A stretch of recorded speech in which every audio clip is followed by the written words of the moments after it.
Olá, queridos, tudo bem com vocês?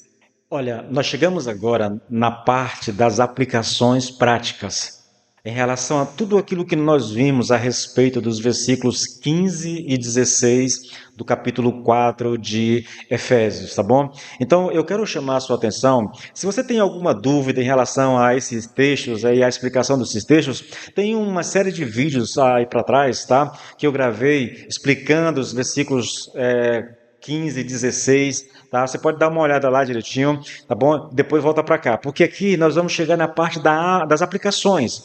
E a primeira coisa que eu quero colocar aqui para vocês são os perigos de uma igreja doente, né?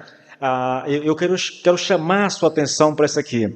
Nós vimos, querido, a necessidade de praticar a verdade, fazê-lo em amor. A gente viu isso no decorrer das nossas reflexões nesses dois versículos.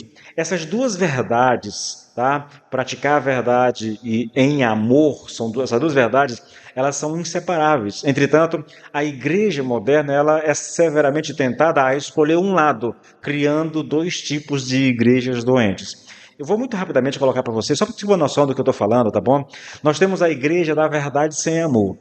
Essa igreja, ela se orgulha de sua sã doutrina, da sua precisão teológica e sua coragem em batalhar pela fé. No entanto, ela se torna farisaica, dura, crítica e divisionista.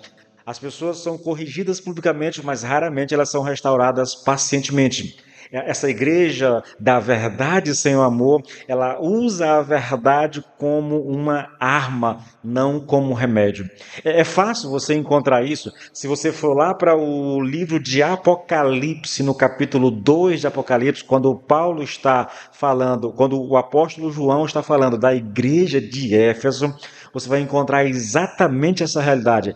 A igreja de Éfeso era uma igreja que tinha a verdade em alta conta. Era uma igreja muito ortodoxa, ela não aceitava nenhum tipo de erro doutrinário.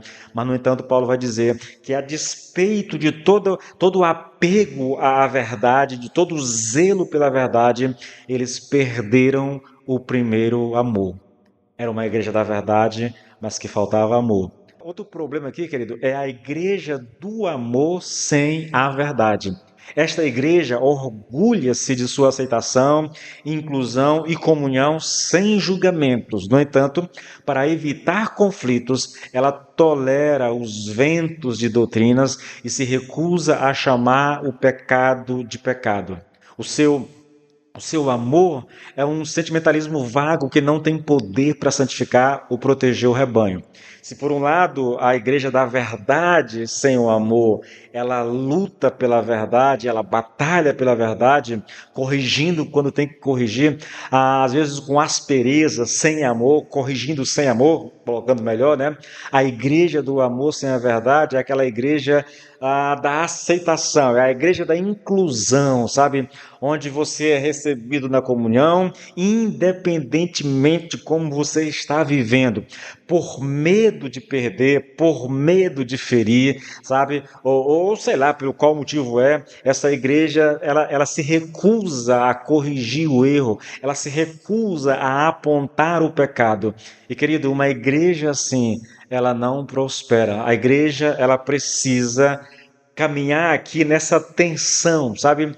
De falar a verdade em amor, é o correto. Eu não posso omitir a verdade, eu não posso abrir mão da verdade, mas eu preciso fazer isso em amor. Porque na hora que eu abro mão da verdade apenas para amar as pessoas, esse é um conceito totalmente doido, sabe? Essa ideia de que amar é aceitar as pessoas como elas são, é o pai que está olhando o filho trilhando um caminho errado, mas ele não quer corrigir porque tem medo de o filho achar que ele não o ama porque o bateu, porque o castigou, algo dessa natureza. Isso é uma das coisas mais malignas que pode acontecer, querido, na nossa sociedade, não só na igreja, mas na sociedade como um todo. Uma casa, uma família onde não há disciplina, onde não há correção, onde os filhos crescem como querem, fazendo o que querem, com toda certeza, querido, haverá uma grande probabilidade de essas crianças serem crianças problemáticas e acharem que o mundo está aos seus pés para servi-los, sabe? Os pais precisam dar aos filhos essa noção de disciplina, de correção, sabe? De limites, na verdade, porque achar que amar é deixar as crianças viverem como elas querem. Se você for para o livro de Apocalipse, de Hebreus, capítulo 12, e também o livro de Provérbios, os autores são muito claros, tá bom? Quem ama disciplina, quem ama corrige. É assim que funciona. O próprio Deus diz que ele açoita, ele disciplina todo aquele que ele aceita como que ele recebe como filho. Esse é o ensino das Escrituras Sagradas, queridos. Sabe, essa é uma verdade que a gente precisa lidar como igreja. E eu falo assim, de maneira geral, mas eu sei que é perigoso generalizar, né? Nem todo mundo age dessa forma, eu tenho consciência disso, mas é porque parece hoje, a percepção que a gente tem hoje do cristianismo moderno brasileiro é que as pessoas podem viver de qualquer forma, parece que não há uma preocupação com o estado eterno da alma humana, sabe? Parece que o que os líderes querem, os pastores querem, são apenas gente na igreja lotadas, e essa busca por mais gente, por crescimento, faz com que muitas pessoas, muitos líderes abram mão da correção, da disciplina e estão dispostos a passar a mão na cabeça de qualquer um, independente de como está vivendo, sabe? Ele é bem quisto na igreja, ele não vai ser disciplinado, ele não vai ser corrigido, ele vai ser aceito em pecado, como se isso fosse bom para a igreja. Queridos, a gente tem que entender algumas coisas com relação à questão do pecado. Eu gosto de citar um texto que está lá no livro de Josué. Quando eles estavam ali no limiar da Terra Prometida, que eles cruzam o Rio Jordão e eles vão entrar em Jericó, o Senhor disse: Olha, entrem e destruam tudo, não peguem nada para vocês. Aí, no meio de um exército gigantesco, um homem, ele olhou lá algumas coisas e quis aquilo para si, pegou, guardou debaixo da sua barraca ali, da sua tenda. Por causa do pecado de um homem, quando eles derrotam e destroem a cidade de Jericó e vão para a próxima cidade, a cidade de Ai, há uma instrução. Josué manda alguns espias olhar a cidade para ver como é que eles vão fazer. Os espias vão e dizem assim: olha, cidade pequena, desarmada, manda lá uns 2, 3 mil homens e eles vão resolver o problema. E esses homens vão atacar a cidade de Ai e eles são destruídos. E a razão pela qual eles são derrotados na batalha, o Senhor diz, é porque Israel pecou. Israel pecou. Se não me falha a memória, o livro aqui é Josué, no capítulo 7, me parece que é 7. O exército foi destruído, diz o Senhor, porque Israel pecou.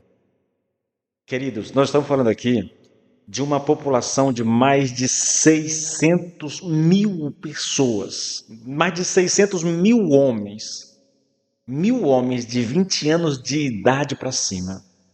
Um homem fez isso e o Senhor disse: a nação foi derrotada porque Israel pecou.